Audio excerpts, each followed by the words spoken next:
Boa noite, meus amigos, meus irmãos do Centro Espírita Francisco Thyssen, da reunião pública virtual do nosso Centro Espírita. A partir de hoje, nós estamos muito felizes por estar em contato com todos vocês novamente.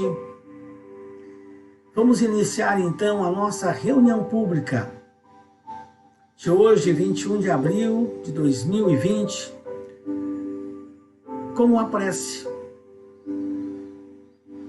Busquemos então nesses instantes fechar os nossos olhos, elevando os nossos pensamentos a Jesus, o Cristo divino, e sentindo as suas vibrações envolventes, banhando-nos, derramando suas bênçãos, como naquela imagem que buscamos sempre trabalhar junto a todas as nossas mentes infantis, a todas as nossas criancinhas, de Jesus envolvendo com as suas mãos dadivosas o globo terrestre, esse lindo planeta azul com as suas mãos dadivosas.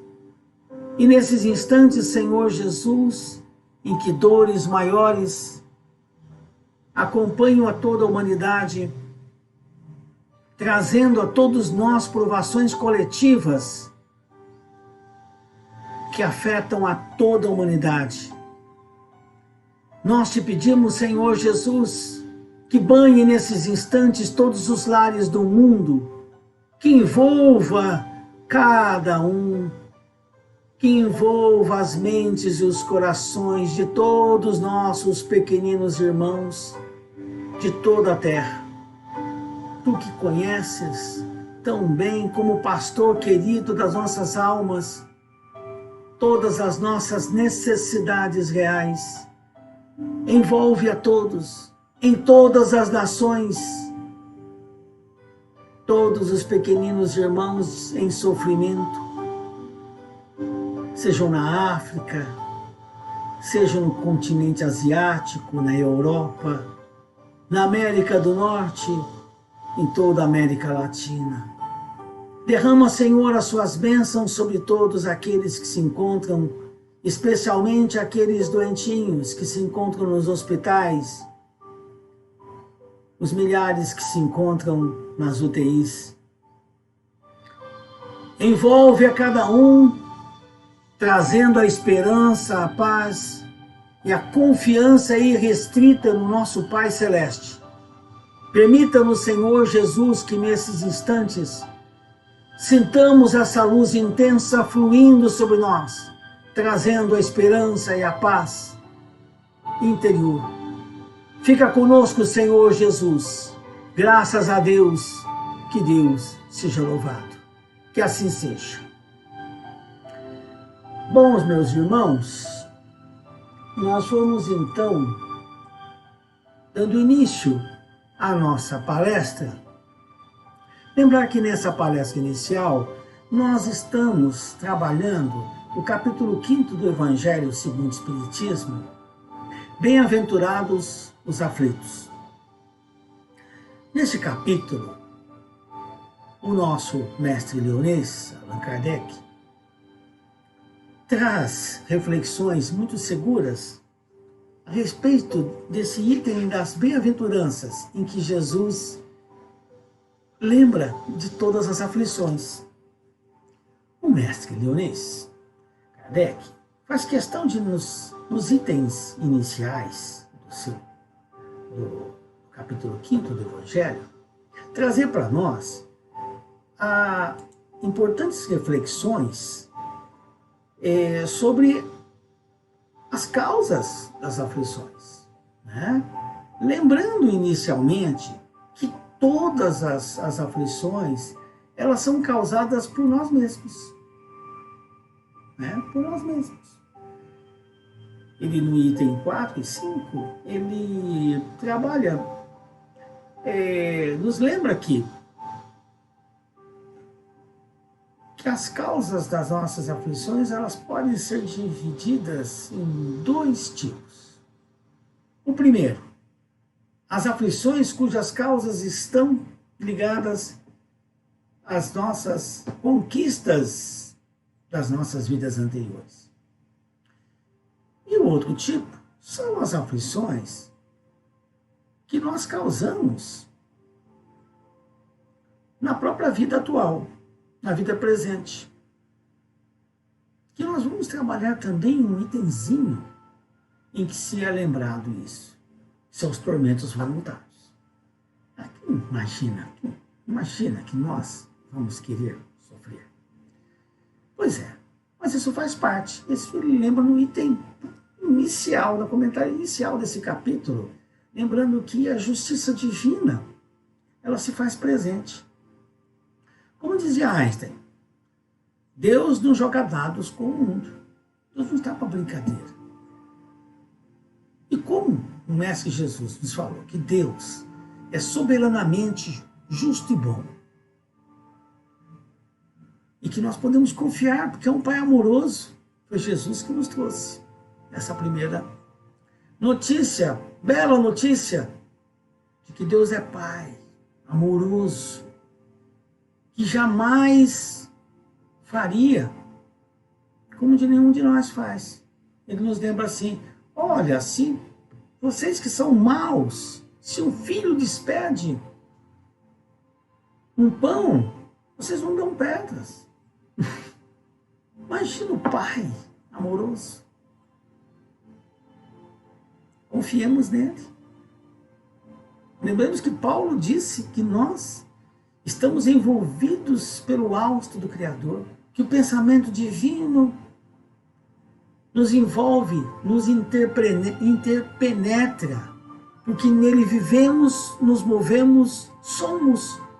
Então, se ele sabe o que está acontecendo no campo das aflições, a um desses bichinhos imperceptíveis que se encontram na crosta terrestre, imagina o que acontece com cada um de nós, que Jesus lembrou que no Velho Testamento já dizia que Deus chama cada um de nós pelo nome.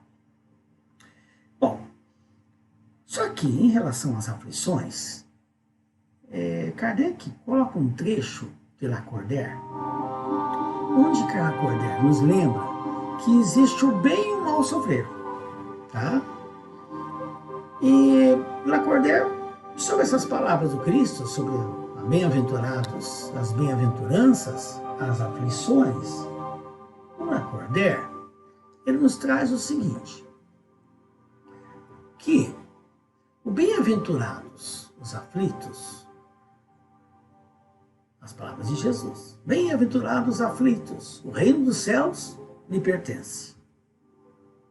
A interpretação de Lacordaire, que não se referia a todos os que sofrem, mas aos que sofrem bem.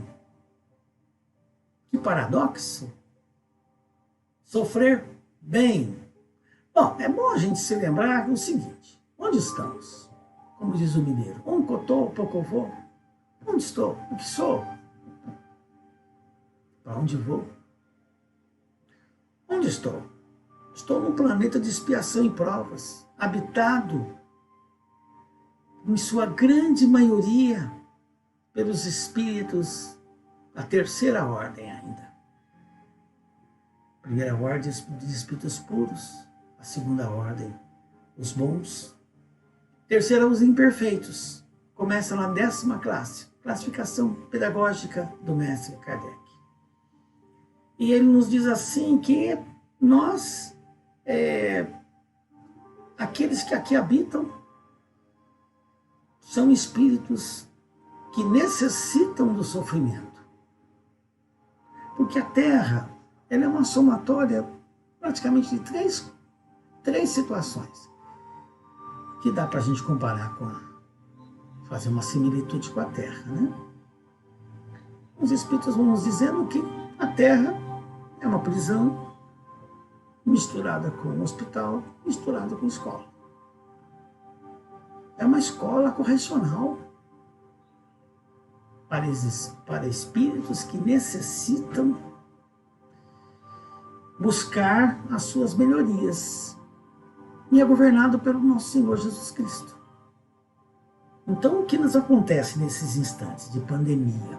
Grandes sofrimentos, em que tanta gente está sofrendo, muito mais pelo medo do que pelas doenças, que estão realmente causando desencarnes coletivos praticamente, né?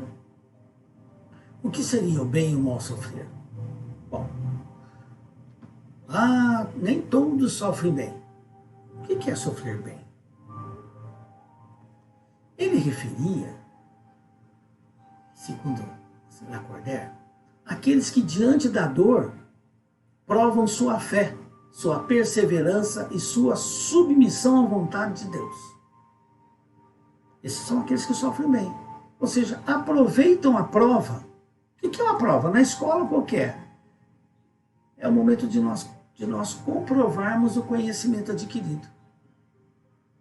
Neste caso, quem são aqueles que sofrem bem? Que aproveitam a prova? São aqueles bons alunos, que aproveitam então a prova dor para demonstrar a sua fé irrestrita em Deus, sua perseverança e sua submissão ao Pai, que só quer o nosso melhor. O Lacordaire, num outro trecho, inserido na nossa palestra, junto ao primeiro, em que ele fala do bem sofrer, ele fala que perante o sofrimento é para que nós possamos nos sobrepor a eles. Sobreponde-vos a ele. De que forma? Dominando a impaciência. Opa, quando isso vai acabar?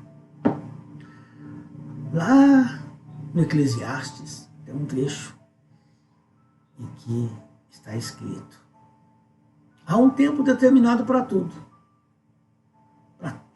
que acontece debaixo do céu. São ciclos. Esse é um ciclo. É um ciclo de provas.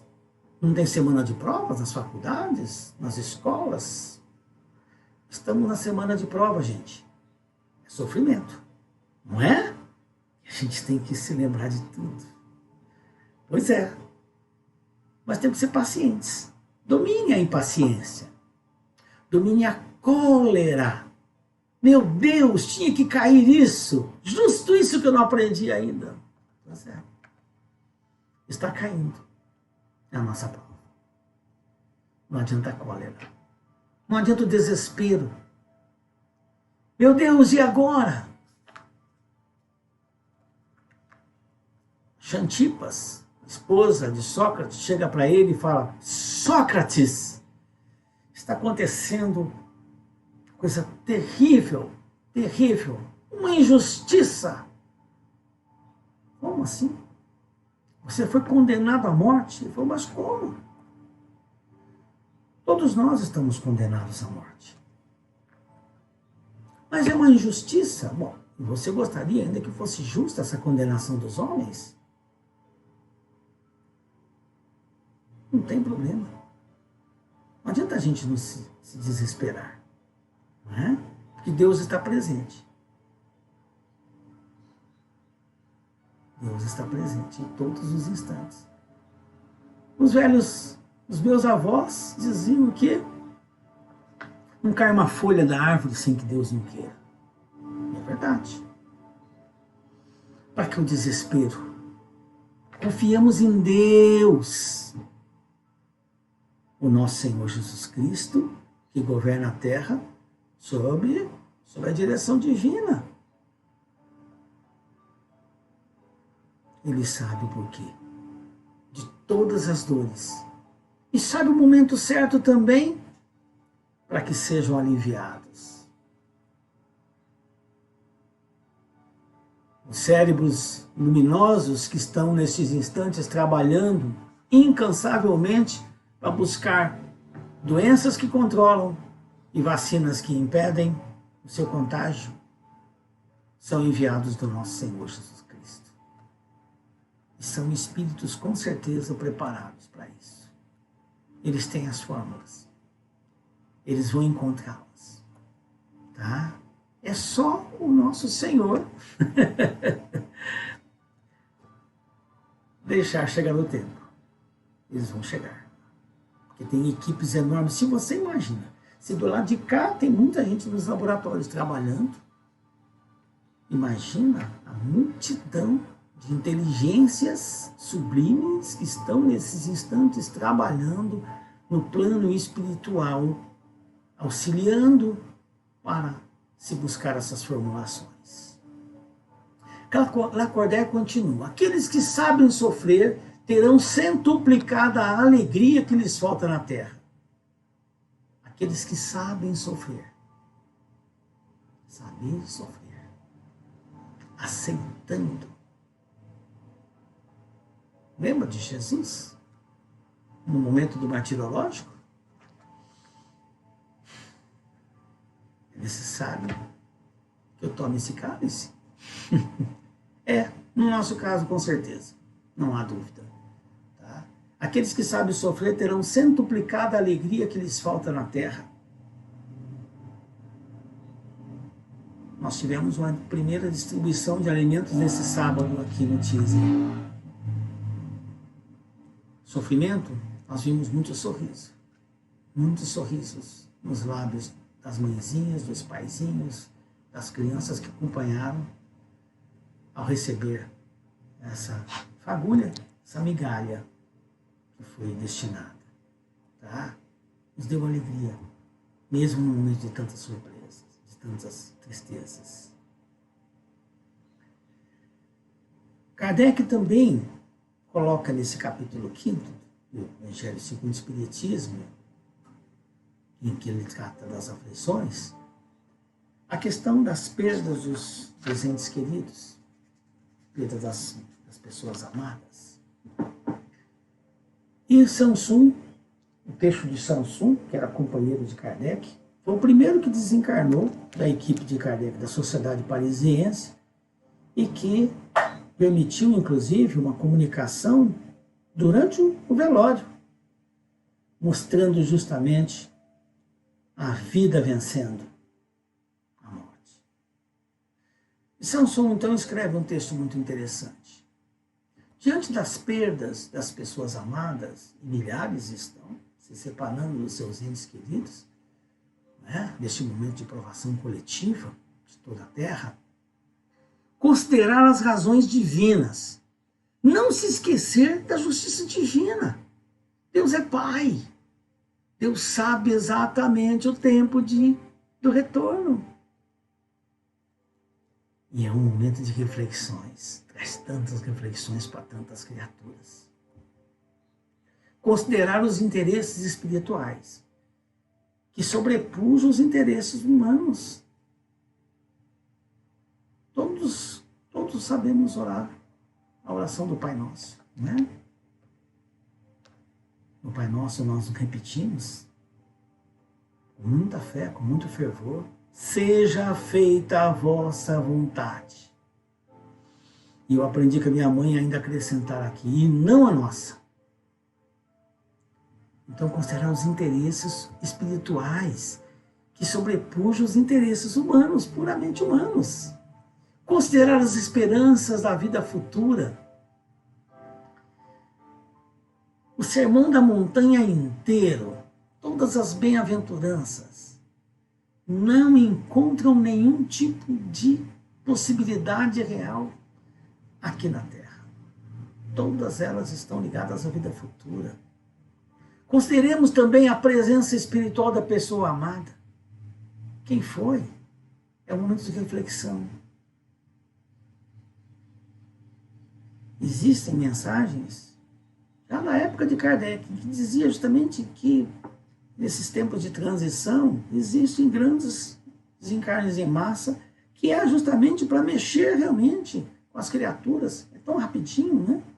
Pouco tempo depois de hospitalizado, muitas pessoas estão desencarnando. E para elas, é um momento de grande reflexão. Porque assim que elas se veem no plano espiritual, elas começam a entender melhor a vida. E rever justamente as possibilidades que ela teve de viver bem, de fazer o bem, de viver para o bem, de viver para o amor ao próximo. E reconsideram. E daqui a pouquinho estão aqui de volta, reunidas conosco, que também vamos passar por essa fase do outro lado. Então, a presença espiritual vai continuar existindo, nós vamos continuar unidos. Ninguém morre. E considerar, acima de tudo, a obediência à vontade de Deus, do Pai Celeste. Porque Deus nada faz sem um fim inteligente. Tudo tem a sua razão de ser. Há um tempo para tudo. Há um tempo determinado por quem? Por Deus. Ele sabe. Oh, meu Deus, e agora? É sequência, continuidade. Faz parte. Passou a gripe espanhola, passaram grandes... Olha, a gripe espanhola veio logo depois da Primeira Guerra, que já foi uma coisa traumática. Depois veio a Segunda Guerra. Os mais velhos se lembram de quando surgiu a AIDS no mundo? Que sofrimento que foi. Ninguém sabia ao certo qual é a forma de contágio. Aí se descobriu que pela forma de contágio, qual que era o puxão de orelha? Era para a vivência afetiva, a vivência do sexo com equilíbrio. Hoje está controlada. Conheço, tenho grandes amigos que são soropositivos há mais de 30 anos e que de início acharam que iam morrer. Meu Deus, a minha vida acabou. Eu tenho um grande amigo. Com certeza, se estiver assistindo, sabe o que eu estou falando com ele. Passou pelo centro espírita, fez um tratamento espiritual, o tratamento não curou a AIDS. Mas fez com que ele restabelecesse nele a confiança irrestrita em Deus e aceitasse. Ele não queria aceitar que havia possibilidade real de cura através da medicação que naquele momento estava sendo oferecida e já tinha alguns resultados positivos. Muita discussão, como sempre vai ter. E ele precisava ter confiança. E ele restabeleceu a confiança. E eu vejo ele caminhar, de vez em quando, sadio. Depois que ele restabeleceu a confiança em Deus. E aceitou com resignação o sofrimento. E continuou uma vida saudável e bela. Grande amigo. Então Deus não faz nada sem um fim inteligente. Repita a frase de Einstein. Deus não joga dados com o mundo. Tudo tem sua razão de ser. E com certeza, apesar de ser uma dor coletiva, boa parte dela se diz respeito. Ela está intimamente ligada aí às nossas ações. Então são tormentos voluntários? Não, mas eles foram com certeza necessários. Né? Existem estudos belíssimos aí sobre o Apocalipse que mostram justamente que as previsões, como o Áureo, inclusive, nos mostra no livro Universo e Vida. O Haroldo faz um comentário, o Dutra Dias faz um comentário. Todas as profecias Deus envia à Terra para que não sejam cumpridas. Ele é bom. Então ele espera que o planeta, que a humanidade consiga evitar. Com certeza havia possibilidade de se evitar mais essa dor coletiva. Mas nós conquistamos. O Fenelon, ele fala o seguinte, que Além das vicissitudes inevitáveis, são aquelas kármicas. Eu tenho culpa, tenho que pagar, venho para cá e necessito. Eu que peço, inclusive, antes do desencarne. O homem cria para si tormentos que ele poderia evitar, através dos vícios, uma série de comportamentos, principalmente colocando os prazeres materiais acima dos prazeres da alma. Quantos de nós não estávamos ligados, muito mais ligados às questões materiais, do poder, riqueza, dos sonhos materiais, antes dessa pandemia? Quantas pessoas estão pensando exatamente igual pensavam em novembro de 2019? O que mudou na vida de todo mundo de lá para cá? A nossa vida mental.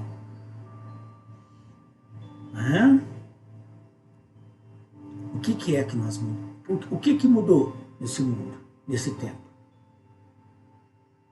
Então tem muitos tormentos voluntários que nós não precisávamos sofrer. Quem é que sabe se essa pandemia não é um deles? Como evitar? Trabalhando por se melhorar moralmente e intelectualmente a todos os dias. Nós não temos mais como rever o passado, mas nós temos como construir um futuro melhor do que o que nos espera hoje. Nós podemos movimentar ações, revisar percursos. A todo momento, o Emmanuel nos fala que a todo momento o ser humano pode rever os seus passos e revisar os seus passos futuros. Pode corrigir caminhos, se melhorando moralmente e intelectualmente. Como? O Evangelho de Jesus está aí. É só a gente... E todo mundo conhece. Muitos conhecem até na ponta da língua. Nem sempre o praticam.